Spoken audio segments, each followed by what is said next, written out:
Mute all current and new participants, yes. Record on this computer. Shalom, Erev Tov, and good evening from Jerusalem, Israel. This is Lowell Joseph Gallen, founder of the Root and Branch Association, which was established in 1981 in New York State. I would like to welcome our viewers and listeners worldwide and our live studio Zoom audience to this evening's program in our Root and Branch Association Limited English Language Conference and Lecture Series broadcasting from Jerusalem, Israel. And now celebrating our first quarter century, first 25 years, from January 1995 until 2020 today. Today is Monday, October 19th, 2020 in the Gregorian calendar, and the second day of Cheshvan, 5781, in the Israelite Hebrew calendar. We are now in the 6th year of our 7-year sabbatical Shemitah year cycle. We are broadcasting from the land of Israel, city of God, Jerusalem, Hill of the Priests, Givat Hananiah, Abu Tur, overlooking Mount Moriah, where the third and final Israelite temple of Jerusalem will soon be under reconstruction and stand forever, as per the prophet Ezekiel's vision. Please see Ezekiel chapters 40 through 48. The Root and Branch Association promotes the study and practice of universal Israelite Jewish teachings within the framework of the universal Noahide covenant and laws. Please see Genesis chapter 9. And affirmation of God's land, Torah, and people covenants with his chosen people, Israel.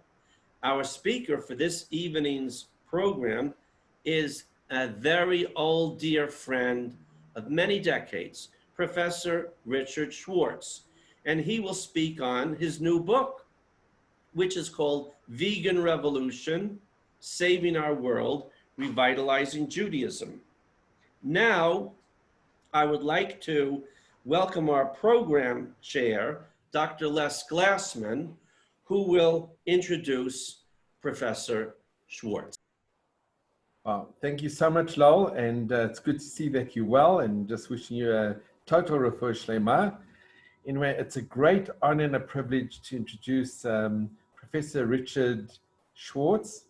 Richard, I'm just going to mention a little bit about you before you give your fascinating talk, which we all eagerly await. So Richard H. Schwartz, the author of the recently published book, Vegan Revolution, Saving the World, Revitalizing Judaism, and other books, and there are quite a few, and they're all absolutely amazing and highly recommendable. The others are Judaism and Vegetarianism, Judaism and Global Survival, Who Stole My Religion, Revitalizing Judaism and Applying Jewish Values to Help Heal Our Imperiled Planet, and Mathematics and Global Survival. And Richard, you are a prolific writer, and you have over 250 articles at the jewishveg.com/Schwartz website. You're the president emeritus of the Jewish Veg, formerly known as the Jewish Vegetarians of North America, and president of the Society of Ethical and Religious Vegetarians. In 1987, you were selected as the Jewish Vegetarian of the Year by the Jewish Vegetarians of North America. That's an amazing achievement. And in 2005, you were inaugurated into the North American Vegetarian Society Hall of Fame. Also a phenomenal achievement. You're an associate producer of the award-winning documentary, A Sacred Duty, Applying Jewish Values to Help Save the World. You are a patron of the International Jewish Vegetarian Society. And now your latest book, which we eagerly await you to tell us a little bit more about, is Vegetarian Revolution, Saving the World, and Revitalizing Judaism. So without any further ado, I want to introduce our guest speaker, Professor Richard Schwartz. So Richard, if you can unmute and...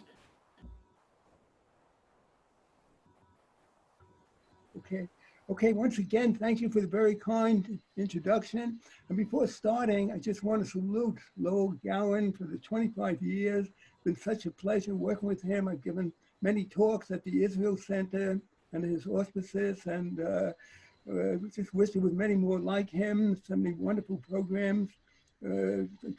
My talks and so many other very important people giving talks over there. Okay, so the book just published actually a few weeks ago, as you say, Vegetarian Revolution, Saving the World, Vitalizing Judaism. And I'll indicate just some of the key points in the book and then try to discuss them, explain them in more detail.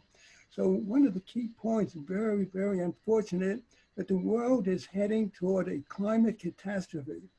And the second important point is, that's why it's called Vegan Revolution, that a shift toward veganism is an essential part of what's necessary. Many things have to be done. And many people are aware, you know, we have to be more efficient in energy. We have to get more efficient cars, for example. And, you know, you better mass transit, many things, but I want to stress the shift to veganism, very important. And the third very important thing is that Judaism, thank God, has wonderful teachings on compassion, on the environment, health, and all. So I want to get into all of those. So I want to reinforce, first of all, that the world is heading toward a climate catastrophe. And I wish I could say that's just my opinion. Who is this nut that believes that? There's an unbelievably strong consensus of scientists about that. They indicate 97% of climate scientists believe that the world's heading toward a catastrophe, that human activities are a major part of that, and much has to be done. And even stronger than that is every major science academy agrees. So there you have like a consensus when you have a science academy. And even more important than that is that the thousands of peer-reviewed articles in respected science journals also agree with that conclusion. I can have an opinion, you can have an opinion, but a peer-reviewed article means it's been reviewed maybe by 4 or 5 experts. Doesn't mean that every single peer-reviewed article will be correct. When you have thousands of them, then you have a consensus that something is happening. And to reinforce that, perhaps the most important organization related to climate is the Intergovernmental Panel on Climate Change. Intergovernmental, the top climate experts from many of the countries of the world. And what they have stated, every 4 or 5 years they make a report, and each one they have more and more dire warnings. But October 2018, they indicated that quote unquote unprecedented changes need to be made by the year 2020, only 10 years from now, in order to avert this climate catastrophe. Okay. And another indication of this is that in December 2015, in Paris at a climate conference, 195 nations, just about all of the nations in the world, all agreed. When you think of all the disputes in the world, you know, the famous saying, you have 2 Jews, you have 3 opinions. We know here in Israel, we had 3 elections. God forbid we have a 4th. There's so much division. The U.S., of course, is having a big vote. The Democrats, Republicans, so far apart, disagreeing about everything. So here, amazing, 195 nations all agreed, of course, all based on the recommendations of the scientists, again, that climate change is a major, major problem. And by the way, most of those 195 nations made pledges of reducing their greenhouse gas emissions by a certain percent by 2020, 25, so 2030, whatever it would be. And the very frightening thing is that those pledges, first of all, they're non-binding. Many nations are behind in trying to keep up with it. But even if all were kept, the temperature since pre-industrial times has gone up by about 1.1 degrees Celsius, or 2 degrees Fahrenheit. Okay, 1.1 degrees Celsius. Now, even if every pledge is kept, according to the climate experts, it's going to go up not by 1.1, which it is now, by 3. degrees Celsius, a tripling. And when you realize all the environmental and severe climate effects at 1.1 degrees Celsius, you can imagine how terrible it would be at 3 degrees Celsius. Okay, now it's not just the scientific experts, but it's facts on the ground that are reinforcing this view about heading toward climate catastrophe. For example, the temperature has gone up. By the way, as you mentioned, here in Israel, last month was the warmest September in Israel's history. Okay, so the reality is every decade since the 1970s has been hotter than the previous decade. And this is like an amazing thing. All the 20 years in this century, all 20 years are in the top 21 hottest years there've been. By the way, temperature record was broken in 2014 and then successively in 2015, 2016. 3 years in a row, temperature records worldwide, average temperatures broken. This year, 2020 is on track to possibly be the hottest. If not, it'll be in the top 2 or 3. So temperatures definitely have been getting hotter. And just as a human being who has a fever, a high temperature, has side effects, coughing, sore throat, diarrhea, headaches, the same is true for the world. Higher temperature, very negative effects we're seeing. For example, there's rapid melting now of glaciers all over the world, polar ice caps, and so-called permafrost. Permafrost means like what they thought permanent, the icing over the gases underneath, methane, etc. But things are warming up so much that the permafrost is melting, and that's going to release greenhouse gases, including methane. We'll talk about a little bit later, a very potent greenhouse gas. And of course, with all that melting, that is raising the waters all over. So far, it's only 8 inches that it's gone up. But even with that 8 inches, that is enough to cause what's called sunny day flooding in cities like Miami Beach, Florida, coastal cities. So we have the negative effects, things melting. By the way, the glaciers melting is extremely serious. Of course, the glaciers is like God's plan in a way, that they freeze up in the winter, melt in the spring, water going down into the springs and the rivers, etc., providing irrigation water for farmers. And also as that melts, at the beginning, there's more water because it's melting, but as there's less and less, that can be a big problem for agriculture in the future. Now, in addition, there's been an increase, because the temperature's going up, there's an increase in heat waves, and there's an increase in severe droughts, wildfires, storms, and floods. So much so that, for example, in California, they had, first it got hot, which caused the drying up, so the coming drought, and then wildfires, and then when the rain came, they were heavy, heavy storms. So much so that the former governor of California, Jerry Brown, said that humanity is on a collision course with nature. Okay, so many, some have said this is going to be called the century of drought. Drought in many different areas. Of course, Israel had 5 or 6 years of drought. The last 2 winters, been very fortunate. We had very heavy rain. The Galilee reached very high levels. But the predictions are for Israel to become hotter and drier. Not going to be every single year. There will be some rainy years, but overall, that is what will be happening. Okay, and by the way, of course, we've always had droughts. We've always had storms and all. Sometimes in the past, they said this is a 100-year storm, something once in 100 years occurring very, very often. Now, everybody has probably seen pictures of the tremendous wildfires out in California. Really hit over and over again. And it's so severe that the smoke has made the air quality worse than that in cities like Shanghai, Beijing, and China. Other cities are known to be severely polluted. So that is one of the things that's been happening.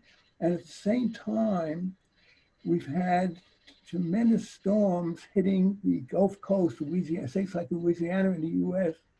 Again, there's always been storms. This year has been especially a great number of storms, hurricanes, etc. So much so that they went through the entire U.S. alphabet. You know, they named storms like Sally was one of the major storms that hit Louisiana. They went all the way from A to Z.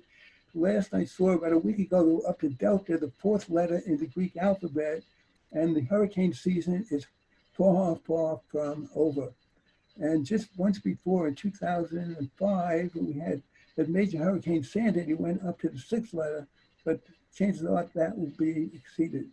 So again, an increase, heat waves, the melting glaciers, etc., more and more of droughts, wildfires, severe storms, flooding. So major problem, but the outlook for the future in many ways is far, far worse. As I mentioned, 1.1 degrees Celsius so far, 3 degrees at least, and it could go way beyond that.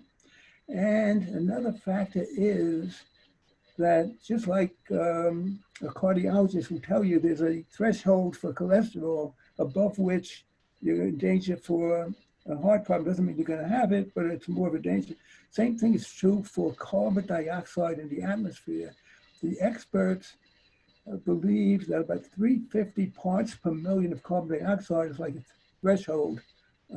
And beginning of the industrial age, it was about 285 parts per million. Now it has passed 415. 350, you're in a danger zone. 415, instead of decreasing, it's been on the increase. So that is a problem. Another thing is, by the way, for those who sometimes have doubts, they say, well, maybe the scientists are wrong. There's a couple of factors. First, one thing is that the insurance industry, certainly not radicals, they are super concerned because they've been losing a fortune in money. I mentioned all the flooding, all the climate events in California. Sometimes the amount that they're asking for home insurance went up from $1,800 to $9,000. So that's, but even more important perhaps is the US military. They are super concerned about climate change because they feel that now how to dry a world, more and more floods in the world, there's going to be tens of millions, possibly hundreds of millions, desperate, hungry, thirsty refugees fleeing from these climate events. So that is, matter of fact, that's already happened. There's been civil wars in both Sudan and in Syria. In both cases, 5 or 6 years, very severe drought. The farms failed, and therefore the farmers moved into the cities, and already the cities were overcrowded, and it's very desperate, and there's always people willing to take advantage of those kinds of situations. So that could be far, far more if we continue to have a hotter, drier world. By the way, Israel, unfortunately, is threatened probably even more than other countries. The climate experts indicate the Middle East is warming up, drying up even faster than other areas. And as I mentioned, when there's more droughts and severe storms, more refugees, so the chances for terrorism and war are increased because of that. Matter of fact, sages saw that the words lechem and milchama came from the same root. They indicated when there's a shortage of resources, people are more likely to go to war. Due to climate change, there could be a reduction in productivity of food. As areas are flooded, of course, the capacity to grow food will be changing. So we have all of that thing. Now, one other extremely important thing is a concept known as self-reinforcing positive feedback loops. In short, vicious cycles.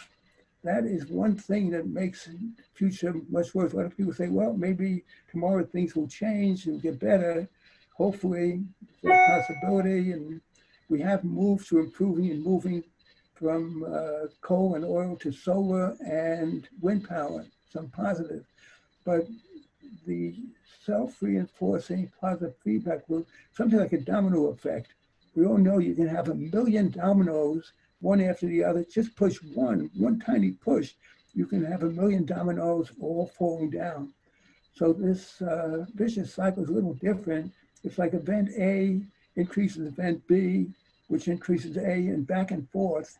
And just to give one or more examples, when the sun's rays hit the ice in the frozen north, 70% of the sun's rays are reflected back out into space.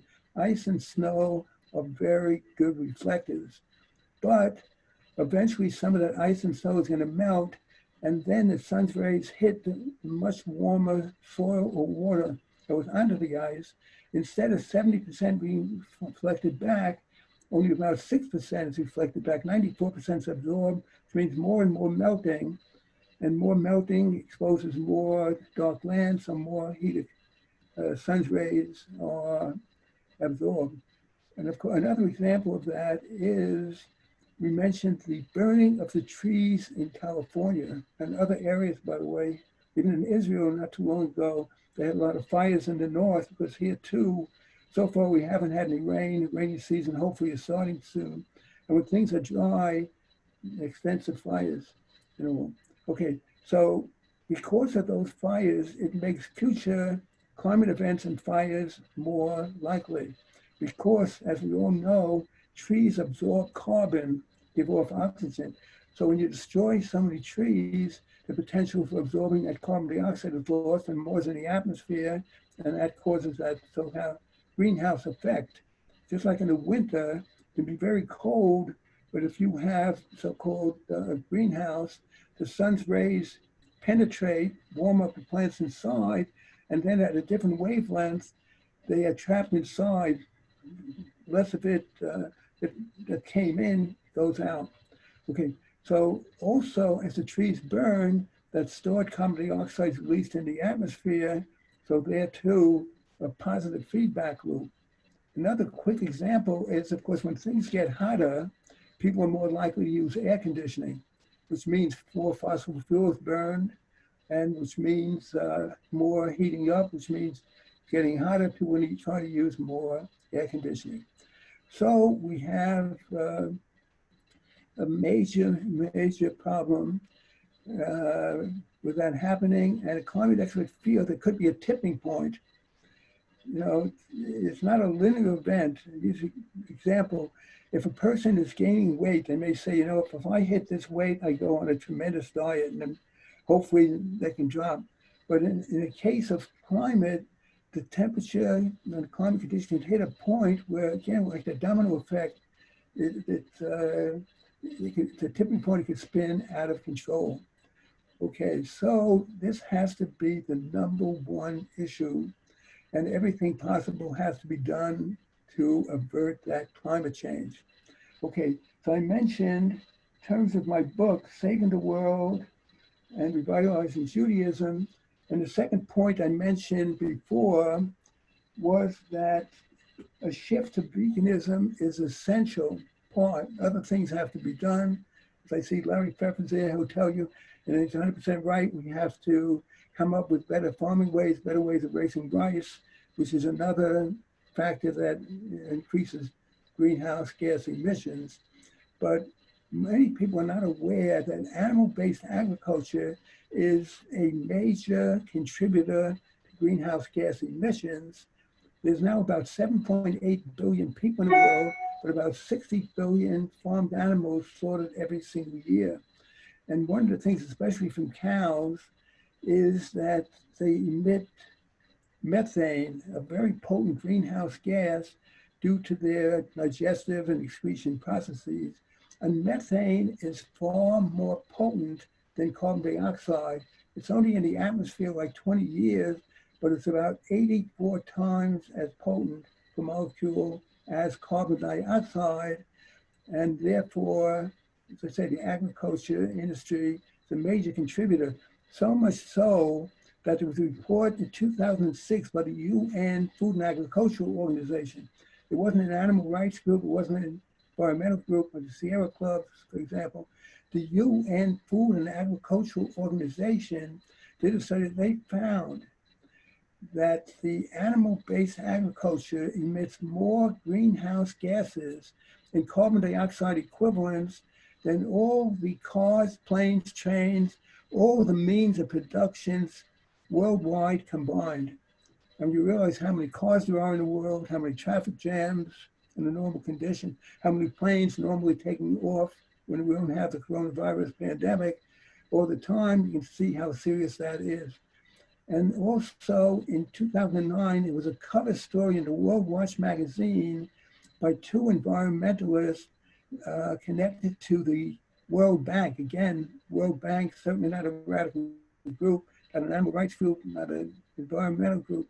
And they took many things into account, like, for example, tropical rainforests being cut down, sometimes burned purposely, in order to provide grazing land, pasture land, and land to grow feed crops for animals. So because of all that, they claim that human-induced greenhouse gas emissions, animal-based diets are responsible for 51% of that. Other studies have found lower numbers, but it's definitely a significant amount.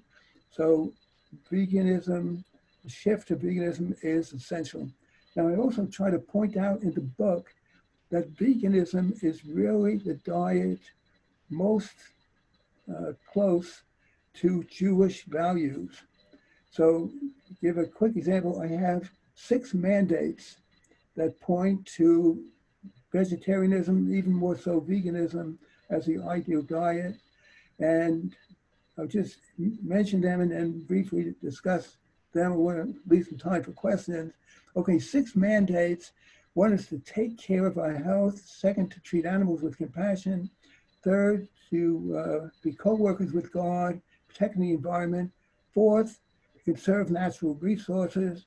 5th, to help hungry people. And 6th, to seek and pursue peace. Okay, very briefly, I regard taking care of our health as arguably the most important mitzvah. Now, as you know, there's 613 mitzvot, but only one of them has the word ma'od very much in it.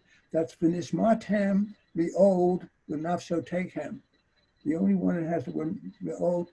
We very diligently guard our souls, and the sages interpret that as to diligently guard our health. And another thing, 613 mitzvot, 610 of them can be overridden if it's a matter of pekuach nefesh, if a life is in danger. The only 3 that cannot be overridden, the 3 so-called cardinal sins, murder, idolatry, and sexual immorality. Okay, so, and animal-based diets, many studies have shown very negative effects. That ties in, by the way, with something we just read on Shabbat in the synagogue, the beginning of rereading of the Torah, in the cycles, start again with Bereshit. And in the very first chapter, chapter 1, verse 29, God's first dietary regimen, it talks about the herbs of the field and the fruits from the trees, strictly vegan diet. And that kept the people very healthy for many years. Later on, permission was reluctantly given after Noah's time with the flood. But initially, we were created as herbivorous animals, and that is similar to the fact that if you look at our hands, we don't have the claws of a carnivorous or omnivorous animal, and we don't have the sharp, long, dagger-like teeth of a carnivorous animal. Our stomach acids are only 1/20th as strong as that of a carnivorous animal, and our digestive system is 4 times longer per unit height as that of a carnivorous animal. So one of the big problems of the world is that we are very close to herbivorous animals, but most people have an omnivorous diet, some plants, but a lot of meat, chicken, fish, eggs, dairy products. And that's why there's an epidemic of disease now in the Jewish community and other communities. Okay, so briefly, And then, you can almost say Dayenu after that, because that alone should be enough to convince people to be vegans. But there's far more, as I said, far more mandates. One is compassion for animals, very strong teachings that we have on that. And for example, every day in the synagogue, it says, Baruch Rahim al Haaretz, Baruch Rahim al Habriot. God's compassions over the earth and all the creatures. We, as humans, ought to be Rahmanim b'nei Rahmanim, imitating a God whose compassion is over his works, as it indicates in Psalms 145, number 9. Okay, and of course, many teaching, they say Moshe Rabbeinu, the greatest Jewish leader, was chosen because as a shepherd, he showed compassion for animals. The same Midrash, rabbinic teaching, says King David also showed compassion as a shepherd, was deemed worthy to lead the Jewish people.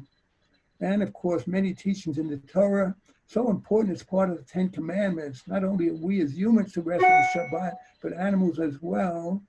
And if a person has an animal or pet, say, as a Jew, we must make sure that that animal has been fed before sitting down to our own meal. And again, summarized by the beautiful phrase, Sar Bar Chayim.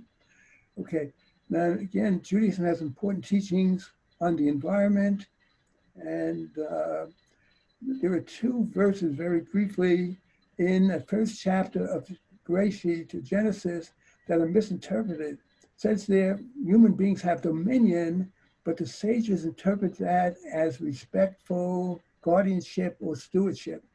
Certainly not a blank check.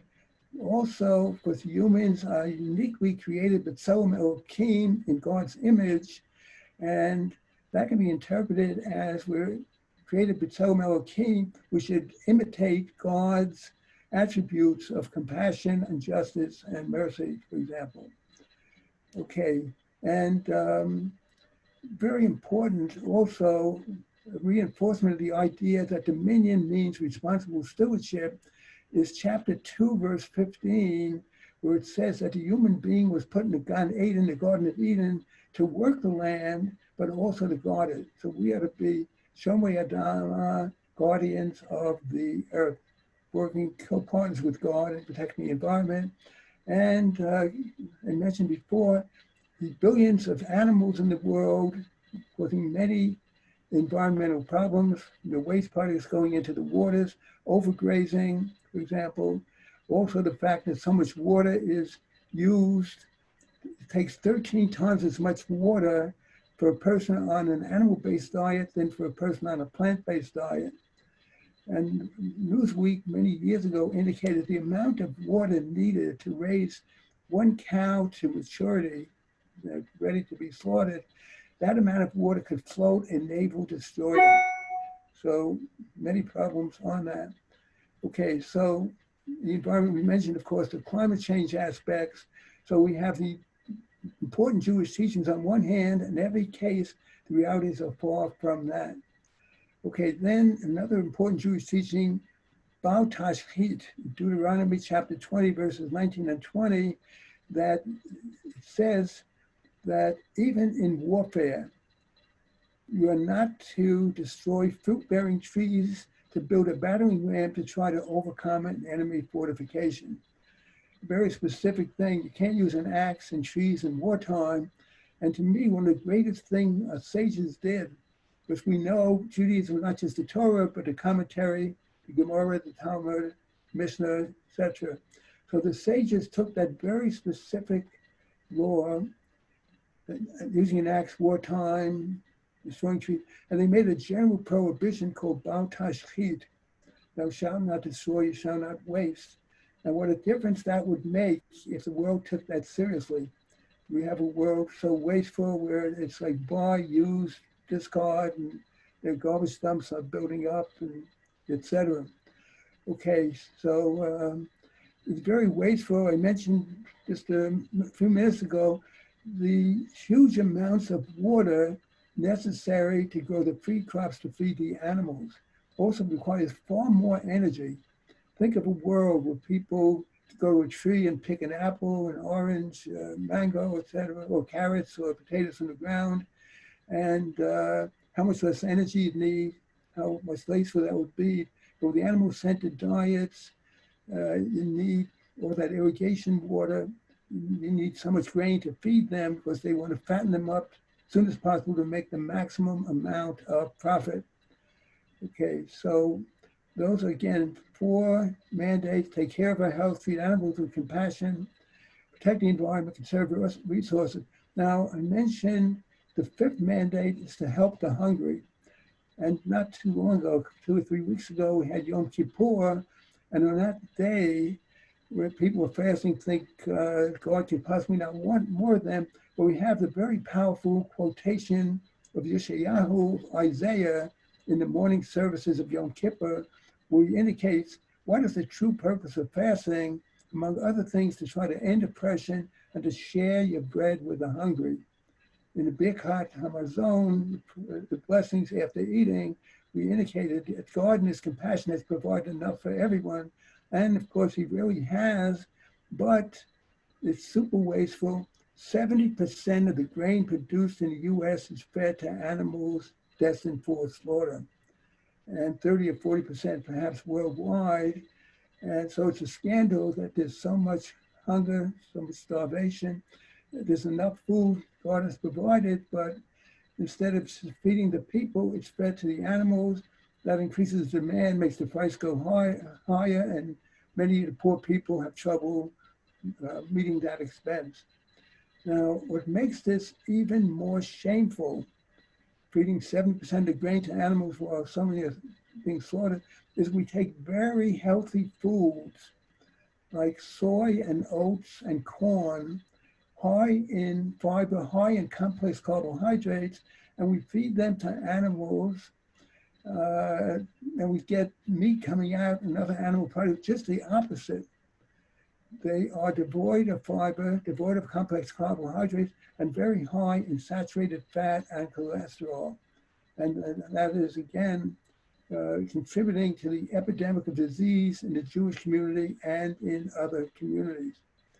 Okay, so, and the final mandate is, as they say, Bakei Shalom Radfehu, seek peace and pursue it.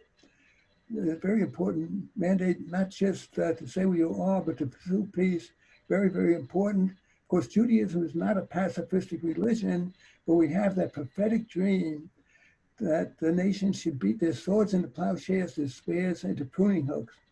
And I mentioned before the sages indicating lechem and milchama, the words for bread and war coming from the same root, indicating that when there's a shortage of grain and other resources, people are more likely to go to war. And the fact that climate change makes terrorism more and more likely, because there's going to be tens, if not hundreds of millions of desperate refugees fleeing from severe climate events. By the way, this has made me come up with a slogan for the peace movement as well as the vegan movement. If you pardon a bit of a pun, it's all we're saying is give peas a chance. Slogan for the peace movement, environmental movement. Okay. By the way, let's see how much time I've been speaking here. Okay, so much, much more, but I want to just summarize: heading toward a climate catastrophe, heading toward water shortages, perhaps energy shortages, all kinds of terrorism and violence unless things change. Thankfully, Judaism has these powerful, powerful teachings, and it's urgent that this be on the agenda, that averting a climate catastrophe become like a central organizing principle for society today. Because if we don't, we're not going to have a decent world to leave for our children and grandchildren, future generations. So I want to appeal to everybody who will see this, because I know this is going to be put on YouTube and using social media, so hopefully many will see it, that become a priority. If you want to, the most important thing you can do for, if you have children, grandchildren, maybe great-grandchildren, for future generation.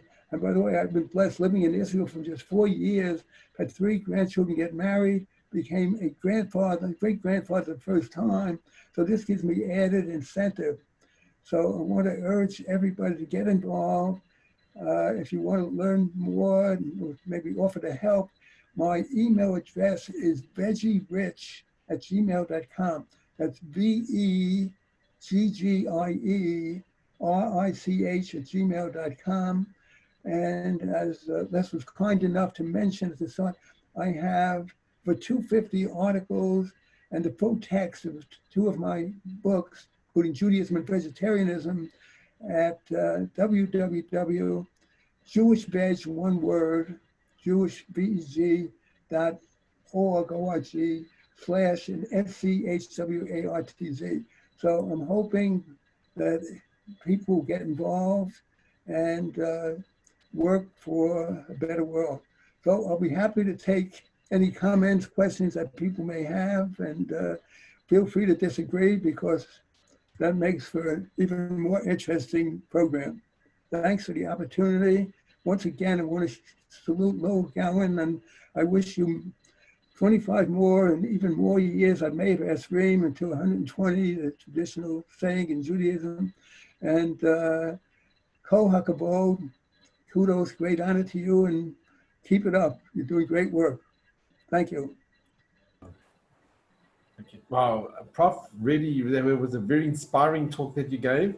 And I also want to thank Lowell Gallen for his tremendous work and effort in the Root and Branch. And we just wish you all to be healthy and well and a total full Refuah Shlema. Amen. So we'll open up for questions. If anybody wants to ask anything, I think you explained it very, very well. I just want to make just a brief comment that Rav Kook, the very famous and very beloved Chief Rabbi of Israel, in those days was under the British mandate, he was a vegetarian, and many of the great Rabbanim were vegetarians. So you're in good company, in very good company. Rav Kook, as you say, first chief rabbi of Free State Israel, one of the great Jewish philosophers, one of the great general philosophers.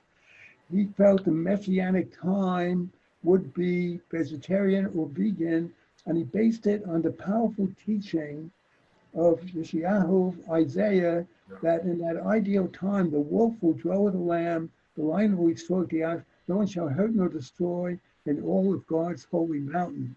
Now, it turned out that, again, Rav Kook was a very strong proponent of vegetarianism. He died in 1935, before we knew so much now about negative health effects and how much grain was fed to animals. So, he was way ahead of his time. But again, he felt for the Messianic time, because of that, he had a symbolic little piece of chicken every Shabbat as a reminder that the Messianic period was not yet here, as if we need a reminder in this world with all the violence and oppression and everything.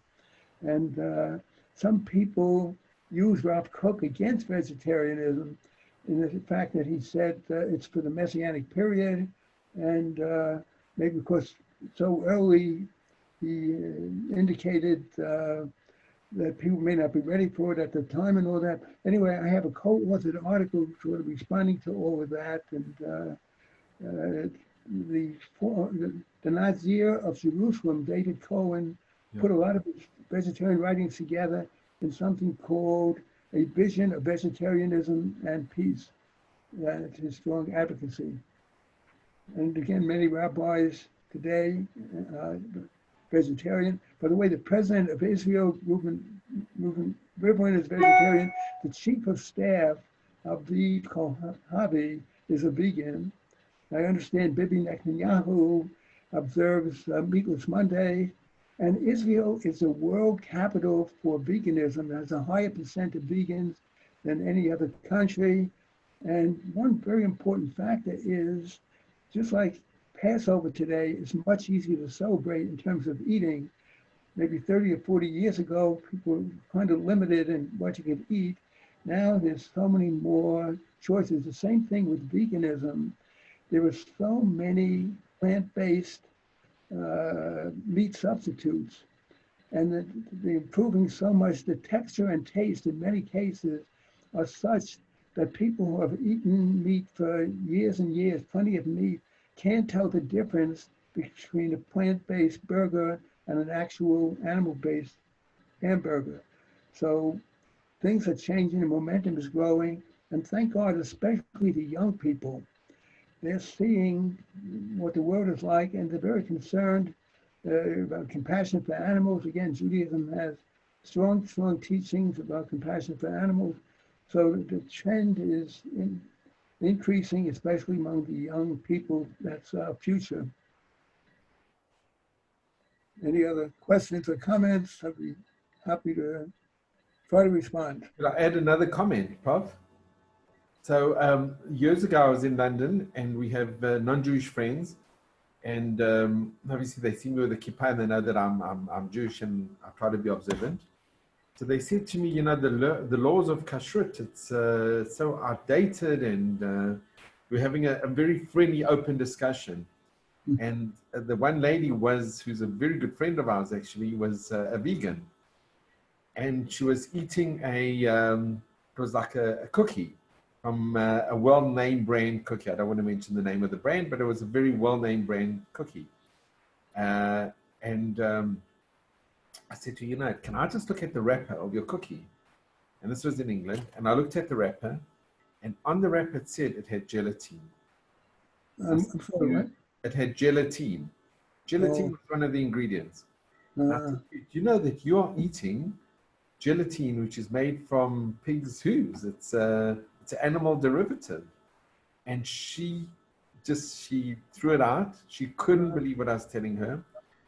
And when you have like the kashrut label saying that this is parav or this is molchik, or, you know, I think a lot of non-Jews have actually, I've had patients who have told me that it changed their lives when they saw on the label that it was parav, that they knew that there was no milk products inside as well, because many things you can get creamers, non-dairy creamers, but it actually has milk in it, milk derivatives.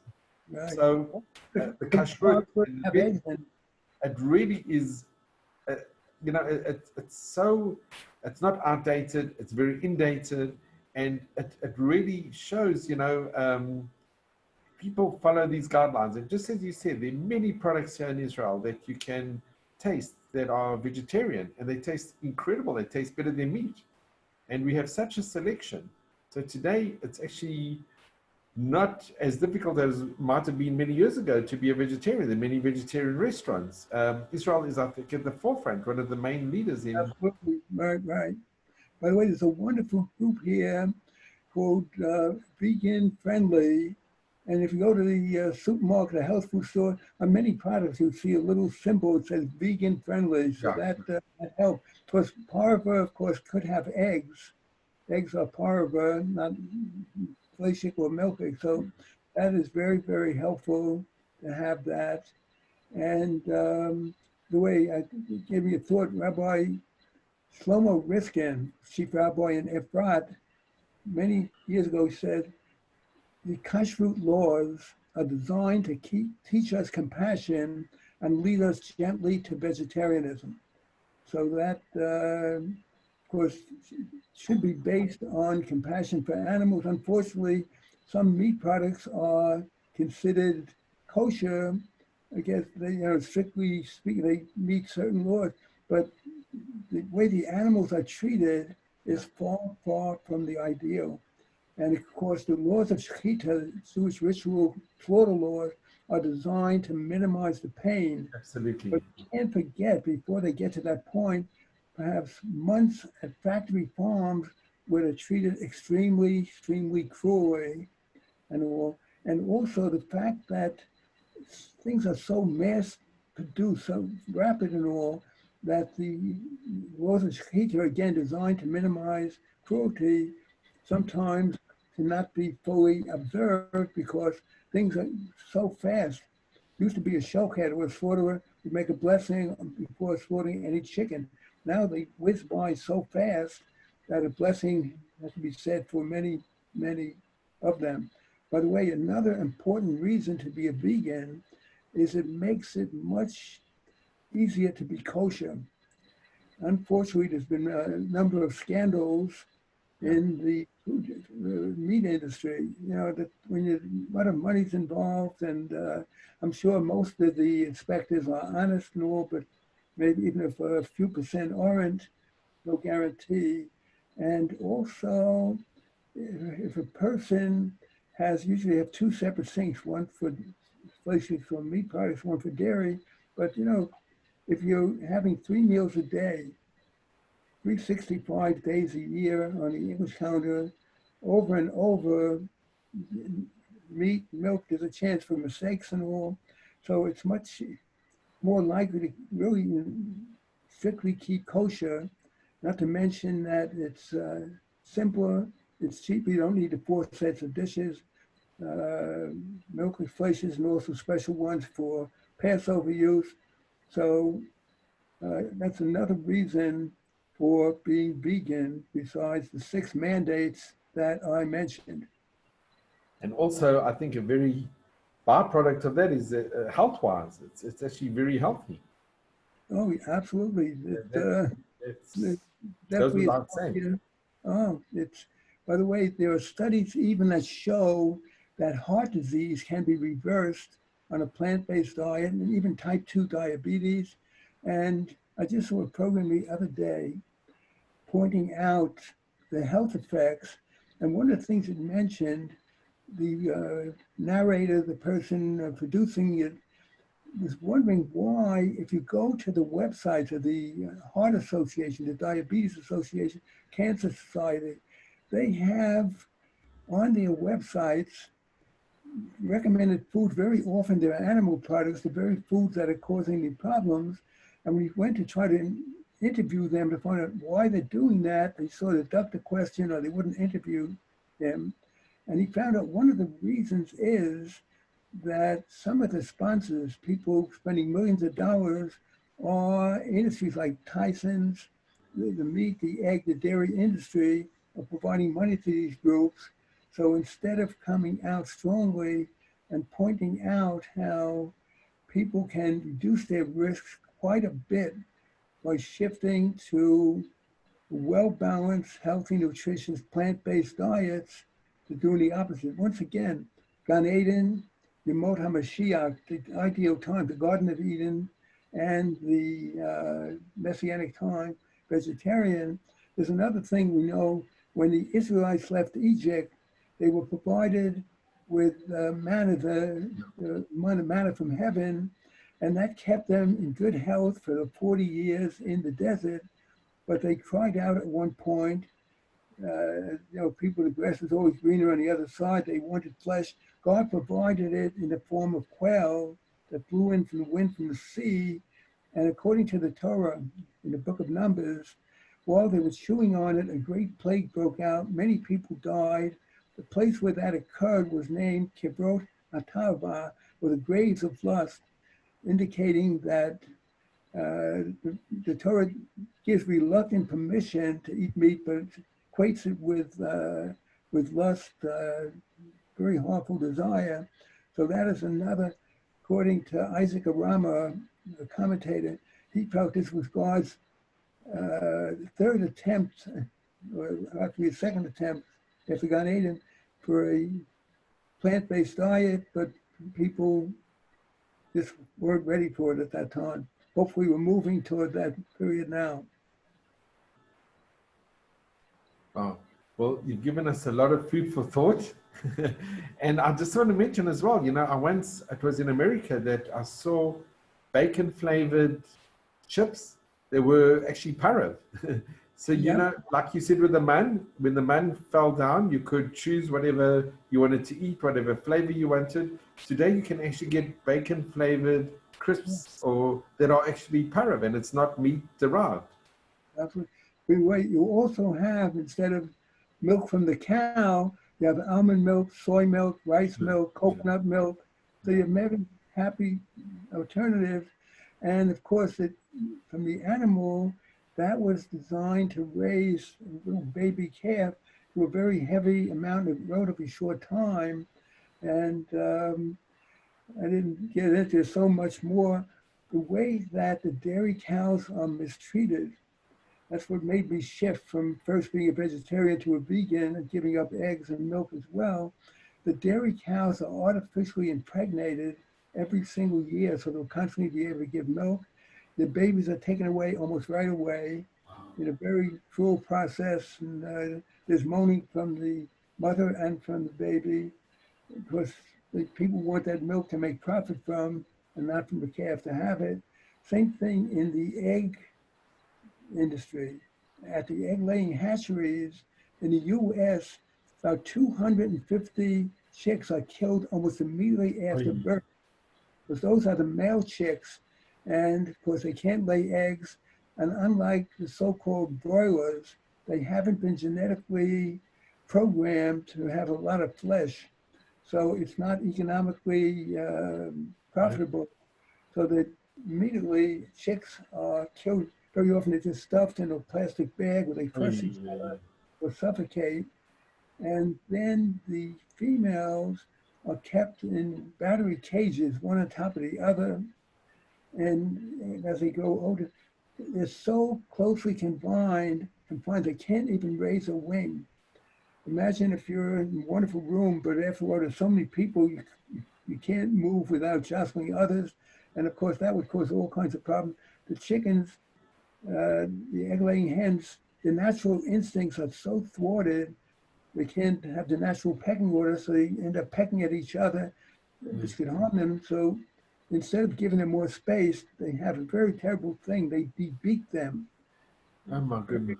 Whole process without anesthesia, without painkiller, and very often it's such that it gets to the point where they can't eat, and well, many of them die, but it's still, by crowding them together, they can still make more money even if some die in the process. So it's really super cruel, quite different from the powerful Jewish teachings I mentioned of Tzar Bar Chaim. And this is why I think rabbis should be speaking out very strongly on that. The fact that we now have such good, much healthier substitutes with a texture and taste very close to that of real animal products, and that the animal-based diets and agriculture have a devastating effect, polluting the water, wasting the water, the grain, contributing to hunger, contributing to climate change. Almost every environmental problem is worsened by animal-based diets. So thank you for this opportunity. And again, I hope it makes a difference. And Kol HaKavod, Yasher, kudos to you, and best wishes to much success. It's great that you're having these programs. I'm sure you will have many more very good programs, and keep up great work. Well, thank you so much, Prof. It's been such a pleasure to have you, and we've learned so much, and we just wish you all the best for your upcoming book. So I just want to repeat it for our listeners out there: Vegan Revolution, Saving the World and Revitalizing Judaism. Prof, where can one obtain your book? Is it on Amazon? Or is it in the bookshops? It's on Amazon, and it's a U.S. publisher, so it's a little problem getting it to Israeli bookstores. Hope it will. It's only been out a couple of weeks or so, but certainly on Amazon. And so I hope people will take advantage of that. And I'm trying, by the way, it's not just my book.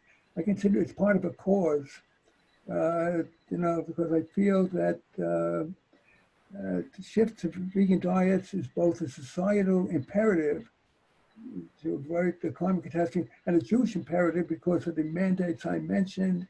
Judaism has such splendid teachings, but of course, very important to put it into practice. And right now, the typical Jewish diet is violating basic Jewish teachings to take care of how to treat animals with compassion and the other things I mentioned. So I hope this will make a difference, and Laila Tov. Okay. So thank you so much. Wishing all our viewers out there Chodesh Tov, and Prof, thank you so much. And we just hope that your book should become a bestseller. It deserves to, and it's highly recommended for everyone to go out there and to get a copy. And thank you so much for your very insightful and wonderful presentation that you gave. We really want to thank you, and we are extremely grateful to you. Thank you very much. Okay, I'm going to be leaving now, and look forward to finding out once it's online and being sent to YouTube. I'll let people know about it, of course. And again, wish you all much good health. Stay safe. Be very, very careful. Prof, And in ending, could you show our viewers a copy of your book in ending? okay, yeah, here it is. Wonderful. Didn't have time to talk about it, but you notice it's an iron, using the B as an iron. A lot of people recommend I shouldn't do that. You know, why you're thinking a puzzle thing. And for a while I was going to give it up, but it suddenly hit me. As you know, iron is not just a letter of the Hebrew alphabet, but it means the word I. And that's the purpose of my book, to get people to use their eyes to see things from a different perspective, to see the kind of things I've been talking about. And there's a teaching, as you know, says, Ezahu Hacham Haro'eh et Hanolad. Yeah.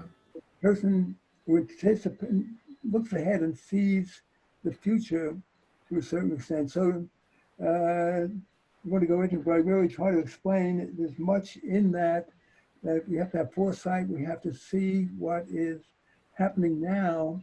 Just one quick teaching. The word nega, which means a plague, and oneg have the same roots, ayin, nun, gimel. So what is the difference? The same letters, but a nega, a plague, a very terrible thing, has the ayin at the end of the word. So it's like doing something and then looking back and then saying, how in the world did I do that?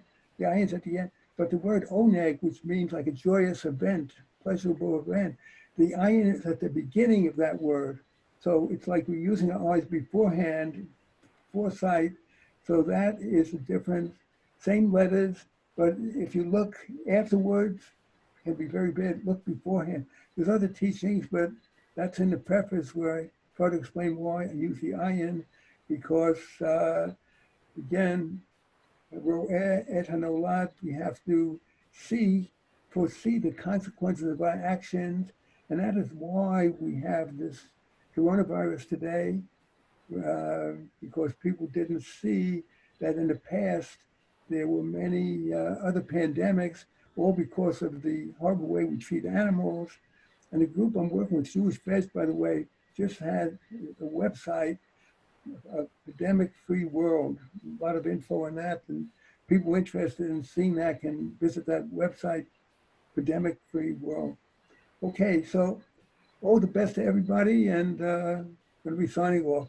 Okay, thank you so much. And we can see you're very passionate about being a vegetarian and your subject, and we really thank you. And we just wish I'm speaking on behalf of the listeners and the viewers, we are extremely grateful to you. So thank you, Prof. And Kodesh Tov, and the Shana Tova, all the very best. All the best. Go to. Okay, shalom.